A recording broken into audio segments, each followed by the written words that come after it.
We're waking up in Camp River. It's about 7:30 in the morning. And, oh, sorry. Ow, ow, ow. Sorry.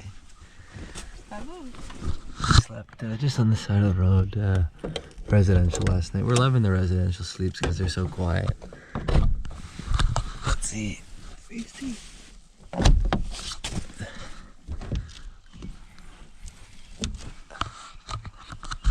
We're beside a baseball field. Oh my god. There's a guy walking.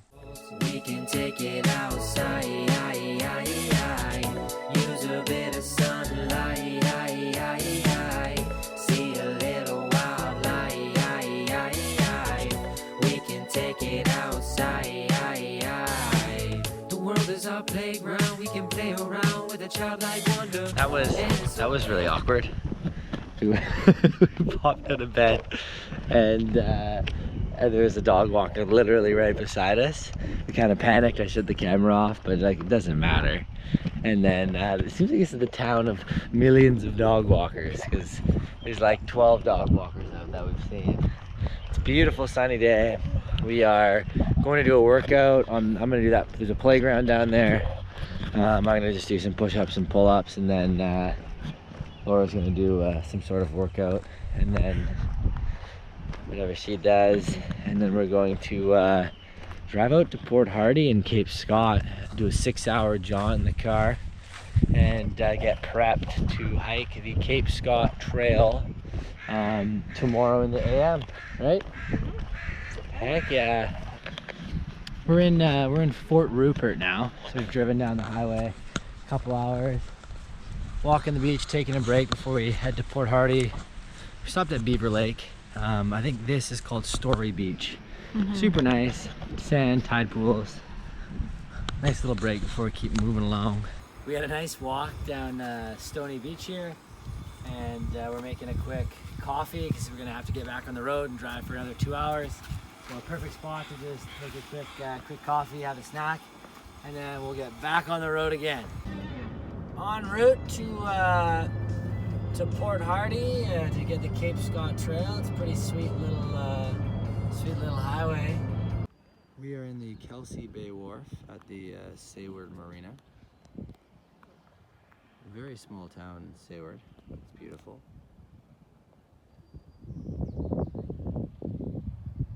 Might be a whale out there. Can't quite tell. Need binoculars. There's some mountain in Sayward that definitely looks hikeable and would have a cool view of the ocean. Making some spinach, mushrooms, and eggs in Port Hardy. Lunchtime we're doing a little cook-up today. We're just stopping in every town and cooking. Street view, got the harbor. Around that point was the beach we were just at. And mountains here, super beautiful. Little beach town along here. Just spoke with a gentleman walking up with a fishing rod, and he said he caught off the dock just behind me here. He caught a 100-pound halibut a couple weeks back, and in the spring tugged out a 15-pound spring yesterday. It's really slow fishing. I can't believe he pulled out a halibut. It's absolutely hilarious. Maybe on our way back we'll have to check the rod in for a little bit if I'm allowed. We drove up towards Holberg from Port Hardy, and we're headed towards the Cape Scott Trail. Right now we're at the Nowiti Lake wreck site. It's pretty basic for a wreck site. It's free. Our site actually looks pretty nice. We're not going to sleep here, but it's got a little trail off the end. Some of the other ones are pretty overgrown, but this one looks pretty well maintained. There's a trail down here that leads to the lake, so we're gonna go do our daily bath ritual down there, which always feels fantastic when there's a bit of sunlight. And then we'll go try and find a campsite, a free campsite a little closer, or somewhere to sleep a little closer to the trailhead. So it's just a quick shot to get started in the morning. Yeah. Gonna give a quick try to see if we can catch anything at Nowiti Lake. Keep up with the wild. I feel like it's not how you pronounce it. What? I feel like it's not how you pronounce it. Nowiti, wherever we are. Very snaggy bottom, so it's high risk, high risk. We gotta see, you know, you always gotta try whenever you get to a new lake to see if you can conquer it and pull something out of it. Yeah. Water was great, shower's complete. We're gonna probably head up the road now, find another spot and park it up, make Mexican dinner tonight. Super pumped, should be delicious.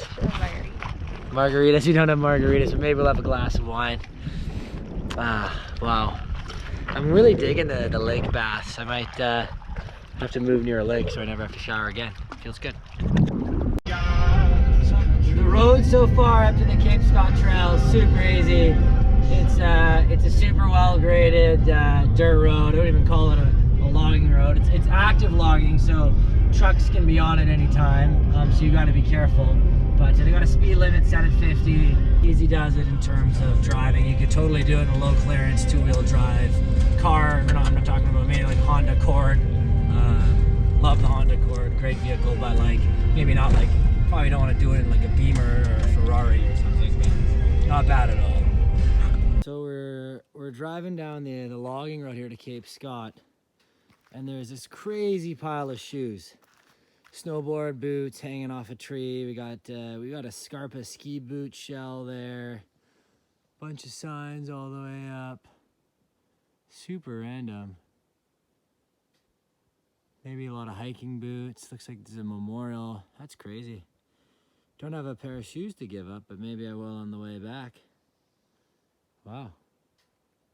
Another little funny sign in the road. Be prepared for the unexpected. And there's a big tree a long time ago which is crushing an old car. Crazy.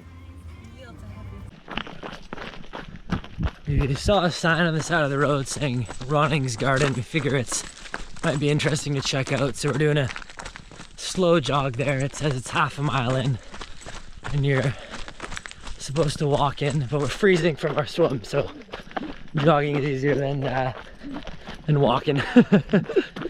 See what this is. There's a lot of funny stuff on the side of this road coming up. We passed through the town of Holberg. I didn't film anything. We should have filmed it. Waved at a couple people. It's small. It's a town of 200 people. Super random. Fun to see though. So this dirt road has turned into a very nice grass. Look at these monkey trees in here. That's random. So there's some monkey trees that were planted. It's a full garden in here. The Burnt Roning Garden. So here's Burnt Roning's garden. These monkey trees are cool. This is beautiful. Yeah. It's so random because it's in like this, it's in dense forest. And then there's this well taken care of grass and garden. Be interesting to know the story behind this. Yeah, it doesn't feel like you're in a forest. No.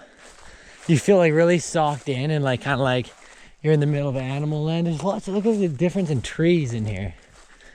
Weird. The old, super old, rusted out bicycle right there. Where the hell's the lawnmower they used to take care of this?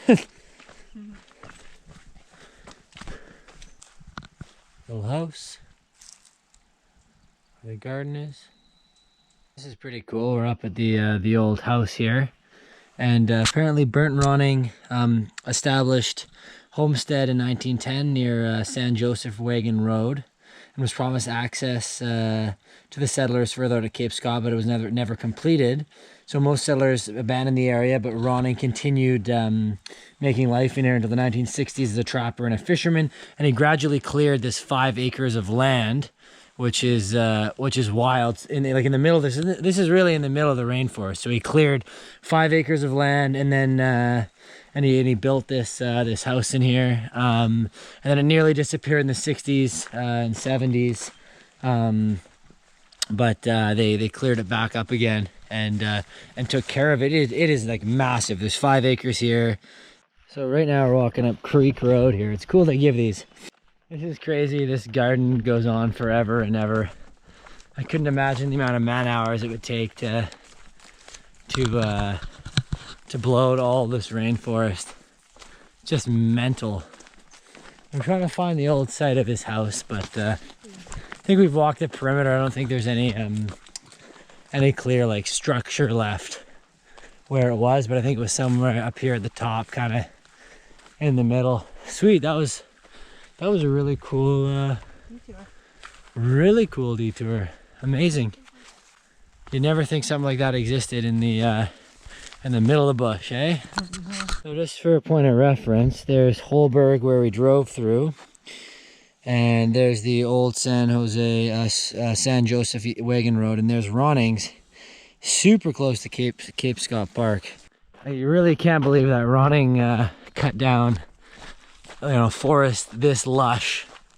Just as wild to think about, and planted all the different varieties of trees and flowers. So I read a little more into that brochure there, and in Ronning's garden there, it's got plants and seeds from all over the world. And the pair of monkey trees we saw right at the start when I walked in, I was like, look at these monkey trees. They're apparently like male and female monkey trees, and they produce the most viable seeds in North America. And he used to trade them and sell them and whatnot. So that's pretty special. It's pretty cool stop. If you're ever going to Cape Scott, check it out. It's pretty neat. So we drove into the campsite to just check it out, and here's the boat launch. Pretty rugged boat launch, but it'll get you out to San Joe. Loads of bugs, so we're covering up. I don't know if you can see them on the camera. Got the mosquito net in the truck. We're making the tacos. We came to the trailhead, and it's packed with people on a Sunday night, so it might be busy down there. We don't really know. I think it's just San Joe. Yeah, maybe it's just because of San Joe. Talked to one group, they said they saw a lot of bears, so they couldn't even go all the way to the lighthouse because of a cub and a mother bear kind of playing around the trail. So we'll see what happens tomorrow and the day after for us. Yeah, other than that, beautiful night. We checked out the other campsite, kind of weird there. Really nice camp keeper, but not too much different than the Western Forest Product site we're at, which is also kind of a random ass place. Things are all broken and stuff, but place to sleep, right? Place to rest your head, and that'll be that for the night. Just breathe, breathe, breathe, breathe.